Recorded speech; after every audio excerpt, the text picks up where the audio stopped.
வாழ்க வையகம், வாழ்க வையகம், வாழ்க வளமுடன். வேதாத்ரி மகரிஷி அவர்களின் நாள் ஒரு நற்சிந்தனை நாள் மார்ச் 6. தலைப்பு ஊன் உடலே வாகனம். நாம் சமுதாயத்தில் ஓர் அங்கம். இந்த உடல் சமுதாயத்தின் சொத்து. அதனை கெடுப்பதற்கு நமக்கு அதிகாரம் இல்லை. இந்த உடலுக்குள்ளாக நாம் சமுதாயத்தில் கடன்பட்டிருக்கிறோம் மற்றும் அன்றாட அனுபவ பொருட்களையும் அதனிடமிருந்து பெற்று அனுபவித்து வருகிறோம்.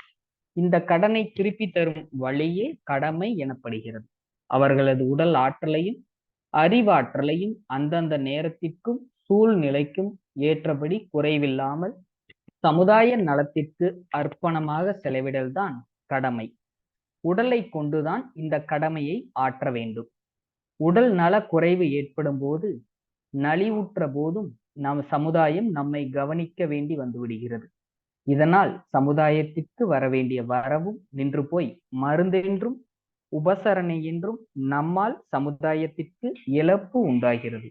எனவேதான் கடமையை வகைப்படுத்தும் போது உடல், குடும்பம், சுற்றம், ஊர், உலகம் என்று உடல் கடமைகளை மற்றவற்றின் முன்னால் வைக்கப்பட்டது.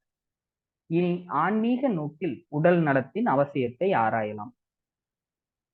இதுவரை மனிதனிடம் ஏற்பட்டுள்ள களங்கங்கள், பாவ பதிவுகள் நீங்கினால்தான் உயிருக்கு வீடு பேறு, விடுதலை கிடைக்கும். பாவ பதிவுகள் எப்படி போகும்? உடலை எடுத்தால்தான் அந்த பாவ பதிவுகள்